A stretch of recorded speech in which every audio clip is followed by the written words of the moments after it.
That's what I wanted to showcase is, who I am as a person. Just there's more to me than just being a race car driver. To me, it's just standing up for what's right and being a good human being. On this episode of Another Act, I'm joined by Bubba Wallace, who talks to me about his journey in NASCAR, becoming an activist, and the significance of Ice Cube and Pitbull performing in the pit. Your evolution from a driver to an icon is playing out in this new project with Netflix, especially at a time when being Black in America and being Black in NASCAR could be two completely different narratives. Where were you in your specific journey when you decided your life to be documented in this way? We had just signed the contract for the new team. To me, it was just all about the racing side and the competition side. And I thought it'd be really special to kind of mimic the Drive to Survive F1 docuseries on Netflix. And I was like, man, you know what? I think, NASCAR doesn't have that. So it'd definitely be new there. But I was like, it'd be cool just to showcase what it's like to be in the mindset of Bubba Wallace, on and off the racetrack, leading up to races and what it takes to be successful.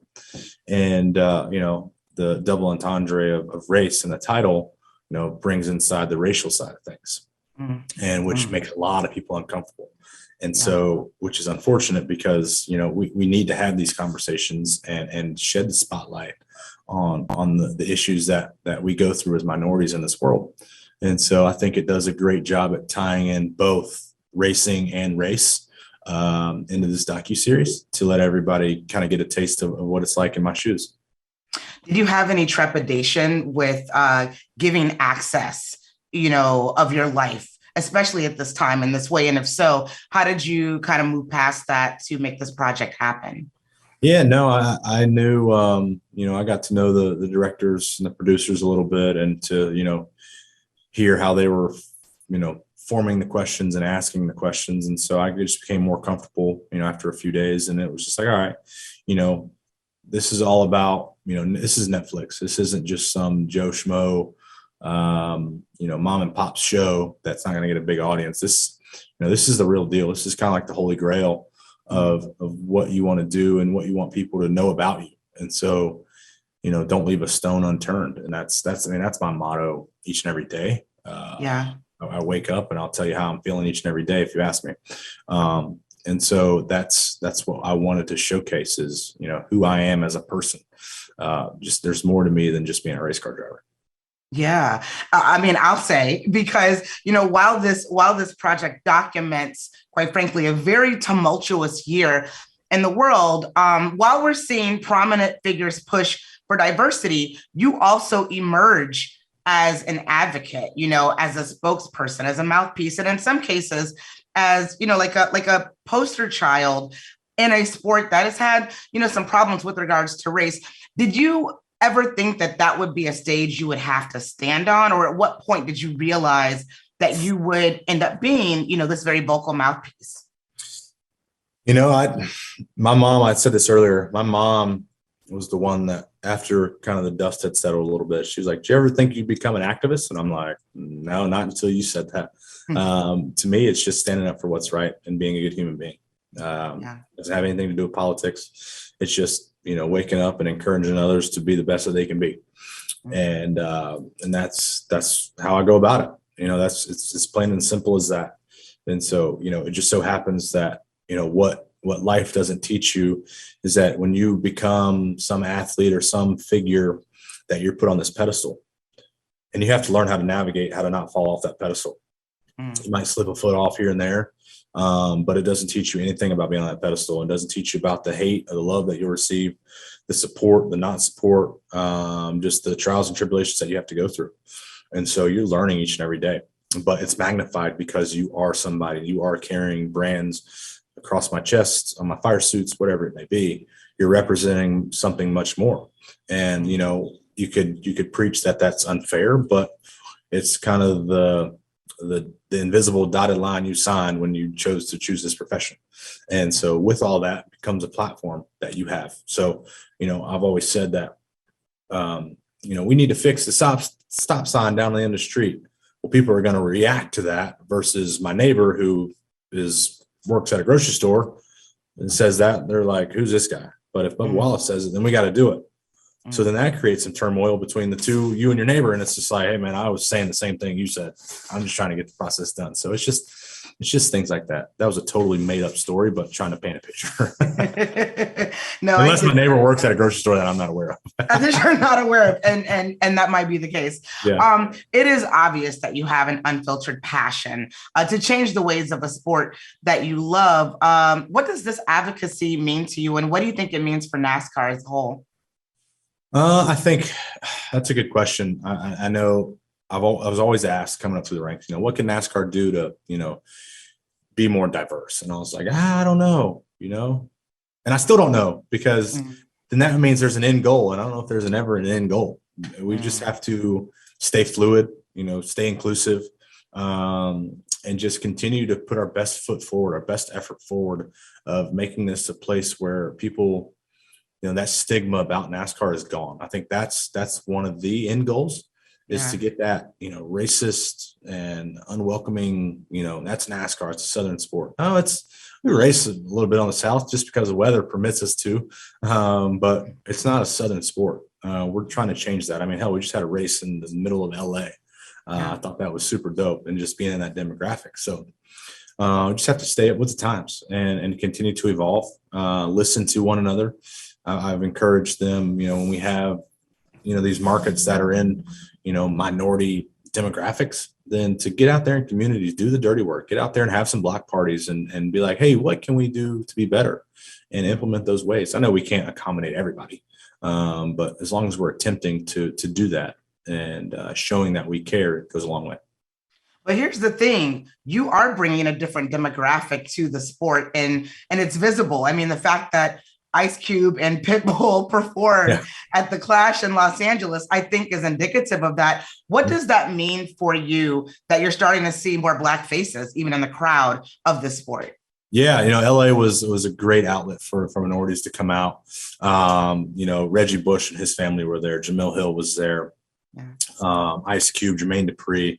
I mean, they were there. Hey, appreciate what you're doing for the sport. It's powerful, and I'm like, damn, that's actually pretty cool. It's the things that I don't think about. I'm always kind of in race mode, and I get starstruck when I meet those people, and I'm like, oh, sweet, welcome out to the race. And they're like, man, we're here because of you. And you're like, oh, all right. I don't ever think about those things. And so super cool, very humbling. Just got to keep going. Got to get everybody out, because it's a good time, especially when we race around a football field. Exactly. Here's another one that I think a lot of people who are newer to the sport might be a little bit shocked to hear about. Michael Jordan in NASCAR. No one even saw that coming, except for maybe Michael Jordan. No one thought he'd leave the NBA to play baseball either. But how has it been, being around Jordan as a leader in a different sport? And how has his remarkable competitive nature rubbed off on you? He doesn't seem like the type of guy who likes to lose. Yeah, he's definitely brought the competitive edge to everybody on our team, which is very powerful. He's not just a high profile athlete and a celebrity that just wants to put his name on something. He's invested in this team 100%, 110%. And he wants to know the who's, the what's, the whys, the where's, and why we aren't winning and whatnot, and what it's going to take to win. And, if you can't get the job done, then, we're replaceable. I know I'm replaceable. So, having that pressure there and that motivation to go out is very special. So proud to be where I'm at. Very humbled to be on this team with MJ and carrying his name and banner and everything that we have to do over here in the sport of NASCAR. Driving with 2311 and having the support from such a prolific competitor like Michael Jordan, that support system for you as a Black driver isn't typical in the NASCAR landscape. And now adding Kurt Busch, that's got the building blocks to position 2311 as a major player in the sport. Tell me about that. Bringing him over has been really cool, and everything that we've done as a team here at 2311 has been just incredible to see and just fun to be a part of.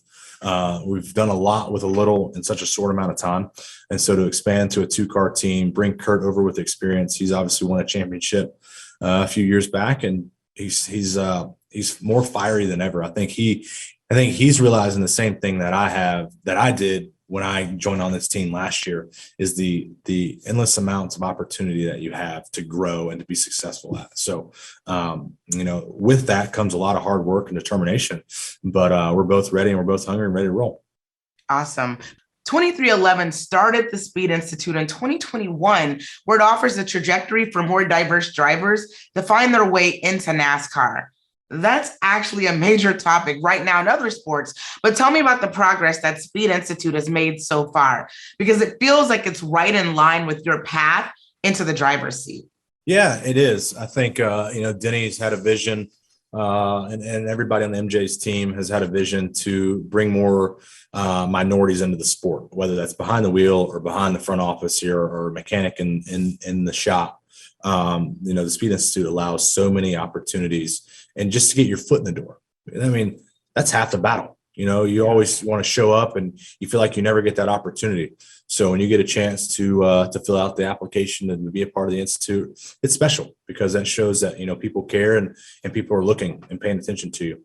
And that brings the confidence. When you have the confidence showing up to a new workplace and an environment, your work ethic shows. And so it's fun seeing how that process is coming up and starting out and the progress that they've made. Yeah.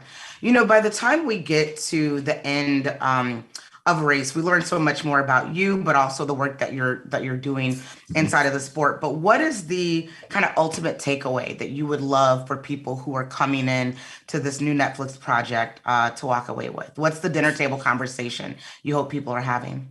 Yeah. I meet people. It's funny. I met a guy playing on the VR Oculus deal. I was playing golf on there, and my name was on there as Bubba Wallace. And some people take that as, are you a fan? Are you actually him? And some people don't even care, which is totally cool. Well, as this one guy, he was like, "Man, what do you think about Bubba Wallace?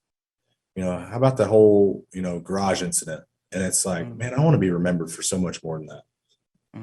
Because that's what you associate that with Bubba Wallace. Well, it's like you watch the show, you can associate things more by watching this. You get a better understanding of who I am, and I'm not just about, a noose that was in a garage. Oh, yeah, that's a really great point.